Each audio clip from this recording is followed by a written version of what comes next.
तो hello guys and girls, let's explain channel पर आपका स्वागत है। और आज हम कवर करेंगे 2006 में आई the Texas Chainsaw Massacre the beginning को। ये मूवी 2003 में आई रीमेक का प्रीक्वल है और उसे मैंने अपनी लास्ट वाली वीडियो में कवर किया था, इसलिए आप पहले उस वीडियो को देख लो ताकि आपको स्टोरी समझने में कोई प्रॉब्लम ना हो। पिछले पार्ट में हमें लेदरफेस और उसके फैमिली की बैक स्टोरी अच्छे से क्लियर नहीं की गई थी, लेकिन इस मूवी में हम सब कुछ जानेंगे, तो वीडियो में लास्ट तक बने रहना। और ऐसी और इंटरेस्टिंग हॉरर मूवीज का ब्रेकडाउन देखने के लिए चैनल को सब्सक्राइब भी कर लेना। खैर अब चलते हैं जल्दी से स्टोरी की तरफ। कहानी है फिलहाल 1939 अगस्त में, जहां टेक्सास के एक स्लॉटर हाउस में स्लोएन नाम की लेडी ने काम करते हुए बच्चे को जन्म दिया और जन्म देते ही वो मर गई। वो बच्चा थोड़ा डिसफिगर्ड सा पैदा हुआ था। वहां के ओनर ने उस बच्चे को बाहर एक कचरे के डब्बे में फेंक दिया। तभी बाहर लूडा में नाम की एक लेडी कचरे में खाना ढूंढ रही थी तो उसे वही बच्चा मिला। उसे देखकर वो उसे अपने साथ ले गई। फिर कहानी आती है 1969 यानी कि प्रेजेंट में, और हम देखते हैं कि वहाँ की हेल्थ डिपार्टमेंट ने उस मीट शॉप को बंद करने के ऑर्डर्स दे दिए थे और लेदरफेस आज 30 साल बाद भी उसी जगह पर काम करता है जहाँ के मालिक ने उसे कचरे में डाल दिया था। वो जगह बंद होने वाली थी लेकिन अब भी वो वहीं अपना काम कर रहा था। तभी वहाँ का मैनेजर उसे वहाँ से जाने को बोलता है। वो उसे तो कुछ नहीं करता, लेकिन थोड़ी देर बाद वो ओनर पे हमला करता है और उसे एक स्लेज हैमर से जान से मार डालता है। ओनर ने मरने से पहले पुलिस को फोन मिला दिया था, लेकिन वो फोन में कुछ नहीं बता पाया। फिर वहाँ पड़ी चेनसो को उसने उठा लिया और वहाँ से चलता बना। फिर हम 4 लोगों के ग्रुप को देखते हैं, जिसमें है एरिक और उसका भाई डीन, और एरिक की गर्लफ्रेंड क्रिसी और डीन की गर्लफ्रेंड बेली। ये चारों जा रहे हैं एरिक और डीन का नाम वियतनाम वॉर में एनलिस्ट कराने। एरिक पहले भी वियतनाम वॉर में जा चुका है और वो चाहता है कि डीन भी वॉर का एक्सपीरियंस ले, लेकिन डीन वॉर में नहीं जाना चाहता और वो ये बात अपने भाई को कहने से झिझक रहा है। वो होता है ना, बोलूं या ना बोलूं, सामने वाला क्या सोचेगा। सेम वही सब चल रहा है डीन के माइंड में, लेकिन वो अच्छे खासे ट्रिप को बर्बाद नहीं करना चाहता, इसलिए वो एरिक से अभी कुछ नहीं कह रहा और एरिक को लग रहा है कि सब कुछ ठीक है।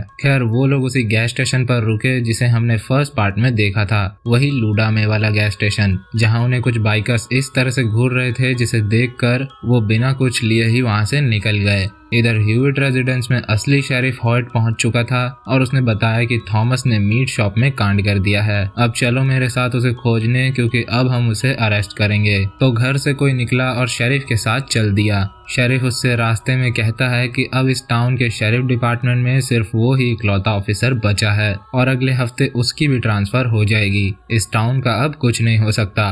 तभी उन्हें थॉमस दिख गया, जिसे शेरिफ बाहर जाकर चेनसॉ छोड़ने को कह रहा था, लेकिन कार में रखी शॉटगन लेकर वो बंदा बाहर गया और उसने शेरिफ को ठोक दिया। वो था फर्स्ट पार्ट वाला शेरिफ, लूडा में का असली बेटा। शेरिफ को मारकर उसने उसकी बैज और वर्दी यानी कि उसकी आइडेंटिटी भी चुरा ली और कुछ इस तरह वो बन गया चार्ली जूनियर से शेरिफ हॉयट। फिर वो दोनों घर पहुंचे और लंच में गेस करो उन्होंने क्या खाया, असली शेरिफ को, और कुछ इस तरह उनकी पूरी फैमिली बन गई कैनिबल। चार्ली उनसे कहता है कि लोग भले ही इस टाउन को छोड़कर जा रहे हो, लेकिन वो अपनी जन्मभूमि को छोड़कर नहीं जाएंगे। और बात रही खाने की, तो वो अब इंसानों को ही लपेटेंगे, बाकी खुद की खेतीबाड़ी तो है ही। इधर गाड़ी में डीन अपने ड्राफ्ट कार्ड को जला रहा था जिससे उसकी वॉर में लिस्टिंग होनी थी। उसे ऐसा करता देख एरिक उस पर चिल्लाने लगा, लेकिन तभी उन्होंने देखा कि एक बाइकर उन्हें चेज कर रही है और तभी उस बाइकर ने एक शॉटगन निकाल लिया। ये देखते हुए एरिक ने भी उसे गन से मारना चाहा, लेकिन तभी उनके सामने आ गई एक गाय, जिससे ठुककर उनकी गाड़ी गोते खाते हुए साइड में पार्क हो गई और इससे क्रिसी खिड़की से बाहर खेत में जा गिरी और अंदर उन तीनों को भी भारी चोट आई थी। एरिक क्रिसी को खोजने के लिए बाहर निकला तो उस बाइकर ने उसे गन पॉइंट पे ले लिया, लेकिन तभी वहां पहुंच गया शेरिफ, जिसने आते ही बोला, पहली फुर्सत में निकल। यार ये कैरेक्टर मुझे पसंद आ गया। फिर उसने उन्हें गाड़ी से बाहर निकाला और तभी उसे दिखी डीन की ड्राफ्ट कार्ड। उसे देखकर उसने पूछा कि तुम दोनों में से डीन कौन है, तो एरिक ने डीन को बचाने के लिए कह दिया कि वो डीन है। ये सब क्रिसी छुपकर देख रही थी, क्योंकि एरिक ने उसे दूर से ही वहीं छुपे रहने को बोल दिया था। फिर उसने उनसे बाइकर की बॉडी को कार में रखवाया और उन तीनों को गाड़ी में भर लिया और जाने से पहले उसने मोंटी को रेडियो पे कहा कि चाचा, चाचा। टो ट्रक लेकर जल्दी से यहाँ पहुंच जाओ। और फिर वो वहाँ से चलता बना। क्रिसी बाहर आकर कार के अंदर गन खोज रही थी, लेकिन तभी आ गया मोंटी, इसलिए उसे छुपना पड़ा। गन उसके ठीक सामने पड़ी थी, लेकिन उसके उठाने से पहले मोंटी ने उसे उठा लिया। फिर वो कार को टो करके ले गया। इधर चार्ली उन्हें अपने घर में ले आया, जहाँ उसने थॉमस को बुलाया और वो आकर बाइकर को वहाँ से ले गया। फिर उसने डीन और एरिक को बाहर बांध दिया और बेली को घर के अंदर टेबल के साथ। मोंटी के साथ जब क्रिसी वहाँ पहुंची तो उसने वहाँ के हालात को देखते हुए वहाँ से भाग जाना ही सही समझा। वो भागती हुई रोड तक पहुंची, जहाँ उसे दिखा वही बाइकर। क्रिसी ने उससे बोला कि वो तेरी पार्टनर और मेरे दोस्तों को भी ले गए। ये सुनकर वो उसके साथ उसकी हेल्प करने चल दिया। इधर चार्ली समझ गया था कि एरिक उसके सामने डीन बनने का नाटक कर रहा है, तो उसने उनसे सच उगलवाने के लिए एरिक के फेस को प्लास्टिक से रैप कर दिया, जिससे डीन को सच बोलना पड़ा। फिर उसने डीन को नीचे उतारा और उससे बोला कि तुम यहाँ से जा सकते हो, लेकिन 20 पुशअप्स करने के बाद, जो कि बहुत ही आसान सा टास्क था।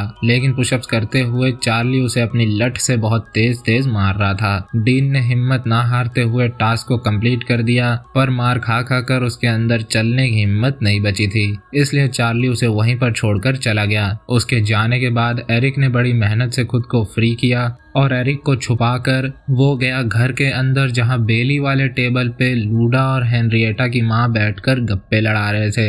एरिक ने जल्दी से बेली को फ्री किया और ट्रक की चाबी देकर उसे वहां से भागने को कहा, और वो डीन को लेकर निकल रहा था। तभी उसका सामना हुआ चार्ली से, तो एरिक डीन को भगाकर खुद उसके सामने गया। लेकिन डीन की किस्मत इतनी खराब, उसका पैर फंस गया एक बियर ट्रैप में, जिससे एरिक डिस्ट्रैक्ट हो गया और चार्ली ने उसे सुला दिया। बेली ट्रक लेकर ऑलमोस्ट निकल ही गई थी, लेकिन लेदरफेस ने एक मीट हुक से उसे बाहर खींच लिया और उसे उसी से घसीटते हुए ले गया। एरिक को लेदरफेस अपने अड्डे में ले आया, जहां एरिक को दिखी उसी बाइकर की डेड बॉडी, जिसके कुछ पार्ट्स गायब थे। उन्हीं का डिनर बनेगा ना अभी।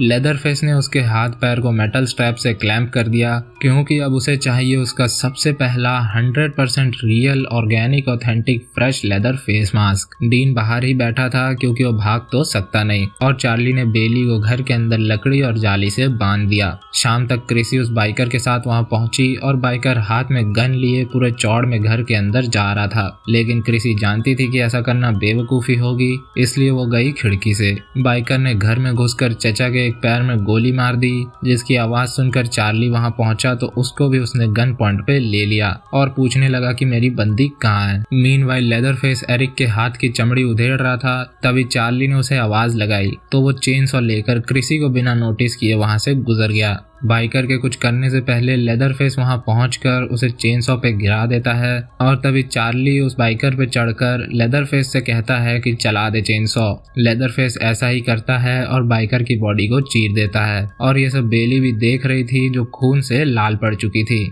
और सच बताऊं तो लेदरफेस से ज्यादा इविल और साइको है चार्ली। उसने ही शेरिफ को मारकर उसकी पहचान ले ली, इंसानों को खाने वाले रूल्स भी बनाए, इंसानों को लेकर भी खुद ही आया, और उसी के कहने पर लेदरफेस उनको मार भी रहा है। खैर यहाँ नीचे क्रिसी एरिक को फ्री करना चाह रही थी, लेकिन वो उन स्ट्रैप्स को नहीं खोल पाती। तभी लेदरफेस के वहां आने से वो टेबल के नीचे ही छुप गई, और लेदरफेस ने अपना पूरा गुस्सा निकाला एरिक पर। उसने बिना टाइम गवाए चेनसॉ चलाकर उसे एरिक के पेट में घुसा दिया, जिससे एरिक की मौत हो गई ठीक क्रिसी के ऊपर। फिर उसने उसकी स्किन निकाल ली और उसकी थोड़ी सिलाई करके उसने अपना नया चेहरा बना लिया। तभी चार्ली ने उसे ऊपर से बुलाया और उससे बोला कि अंकल मोंटी के पैर में बहुत दर्द हो रहा है, तो तू एक काम कर, उसके पैर को काट दे। लेदरफेस ने बोला टाउन का इकलौता शेरिफ है भाई, बात तो माननी पड़ेगी। फिर हमें पता चला कि फर्स्ट पार्ट में मोंटी व्हील चेयर पे क्यों था। उसने उसके दोनों पैर काट दिए। सारी फैमिली एक जगह इकट्ठा थी तो क्रिसी के लिए मौका बढ़िया था, लेकिन बाहर निकलने से पहले उसे बेली की चीखें सुनाई दी। उसके सामने उसकी आजादी थी, पर फिर भी वो अपनी दोस्त को बचाने गई। उनसे छुपते छुपाते वो बेली तक पहुंच गई, लेकिन तभी चार्ली ने उसे देख लिया। वो लोग डीन, बेली और क्रिसी को डिनर टेबल पे बैठा देते हैं, जहां डीन बेहोश पड़ा था और बेली एकदम सुन्न। इस फ्रेंचाइज का ये डिनर टेबल वाला सीन काफी फेमस है। तभी लेदरफेस वहां आता है और चार्ली ने उसे इशारा किया और उसने बेली का गला रेत दिया। फिर वो क्रिसी को अपने अड्डे में ले जा रहा था, लेकिन क्रिसी के हाथ लग गया एक स्क्रू ड्राइवर जो उसने उसके बैग में घुसा दिया और भागने लगी। लेकिन चार्ली ने उसका रास्ता रोक लिया, पर वो दूसरी खिड़की तोड़कर भाग गई। लेकिन तभी उसके पीछे पड़ गया लेदरफेस, वो भी अपनी चेनसॉ के साथ। कसम से भाई, कोई सांड जैसा बंदा किसी की जान के पीछे चेनसॉ लेकर कुत्ते की तरह पड़ जाए तो अच्छों की फट जाए। खैर तभी डीन को होश आया तो उसे उसके सामने ही दिखी उसकी गर्लफ्रेंड की लाश, जिससे वो और भी गुस्से से भर गया और फिर उसने अपनी सारी भड़ास निकाली चार्ली पर और अपना हिसाब चुकता किया। इधर भागते हुए क्रिसी मूवी के स्टार्ट वाले स्लॉटर हाउस में पहुंच गई, जहां उसे एक चाबी मिली जिसे उसने उठा लिया। फिर वो जाकर छुप गई खून से भरे टब्स के अंदर, जहां लेदरफेस ने उसे ऑलमोस्ट पकड़ ही लिया था। तभी वहां आ गया डीन, जिसकी आवाज से लेदरफेस डिस्ट्रैक्ट हुआ तो क्रिसी ने उस पर हमला कर दिया, जिसका कोई फायदा नहीं हुआ। उसने उसे बाहर निकालकर जमीन पर पटक दिया और वो उस पे बस चेनसॉ चलाने ही वाला था कि तभी डीन ने उसे रोक लिया, लेकिन वो भी बेचारा मारा गया। लेकिन मौका पाकर क्रिसी वहां से भागी और बड़ी मुश्किल से बाहर निकल पाई। बाहर उसे मिली एक कार जिसमें बैठकर वो निकल पड़ी और सामने ही उसे दिखा एक पुलिस ऑफिसर जो किसी को रोककर उसका चालान काट रहा था। उसे देखकर उसने थोड़ी चैन की सांस ली कि तभी उसे मिला सरप्राइज। लेदरफेस उसके कार में ही बैठा हुआ था और उसने क्रिसी के सीट के पीछे से चेनसॉ घुसा दिया, जिससे वो भी नहीं बच पाई और कार आउट ऑफ कंट्रोल होकर सीधा उन दोनों को उड़ाते हुए रुक गई। और फिर अपना काम पूरा करके लेदरफेस वहां से चलता बना। और इसी सीन के साथ इस मूवी का हुआ दी एंड। हाँ तो guys and girls, the Texas chainsaw massacre the beginning का ब्रेकडाउन आपको कैसा लगा कमेंट करके जरूर बताना। अच्छा लगा हो तो वीडियो को लाइक और चैनल को सब्सक्राइब करना मत भूलना। और वीडियोस में कोई इंप्रूवमेंट वगैरह करनी हो तो भी नीचे बता सकते हो। बात करें इस मूवी की तो इसके डायरेक्टर है जोनाथन लीबसमैन और इसे भी पहले पार्ट वाली कंपनी प्लैटिनम ड्यून्स ने ही प्रोड्यूस किया था। ये मूवी काफी बढ़िया प्रीक्वल लगी मुझे, क्योंकि इसमें हमारे कई सारे सवालों के जवाब मिले। लेदरफेस का नाम लेदरफेस क्यों पड़ा, ये टाउन अबैंडन कैसे हुई, ह्यूइट फैमिली कैनिबल कैसे बनी, मॉन्टी व्हीलचेयर पे कैसे आया और चार्ली शेरिफ कैसे बना। इस मूवी ने $16 मिलियन के बजट में कमाए थे $51 मिलियन, जो कि ठीक ठाक है, लेकिन फर्स्ट पार्ट के कंपैरिजन में ये मूवी बहुत पीछे थी। खैर ये मूवी मुझे तो पसंद आई, खास करके चार्ली का कैरेक्टर जिसे प्ले किया था रोनाल्ड यर्मी ने, जो कि अफसोस हमारे बीच अब नहीं है। 15 अप्रैल 2018 को न्यूमोनिया से इनकी डेथ हो गई थी। इन दोनों मूवीज में इनकी और फर्स्ट पार्ट वाले मॉर्गन की एक्टिंग मुझे बेस्ट लगी। इस मूवी में भी लेदरफेस को प्ले किया एंड्रू ब्रिनार्स्की ने। खैर गाइज एंड गर्ल्स, इस वीडियो में इतना ही था और अब हम रीमेक्स पे थोड़ा ब्रेक लगाएंगे और ट्रेंडिंग मूवीज को कवर करेंगे। तो अगर आप चाहते हो कि कोई मूवी मैं कवर करूं तो कमेंट कर सकते हो।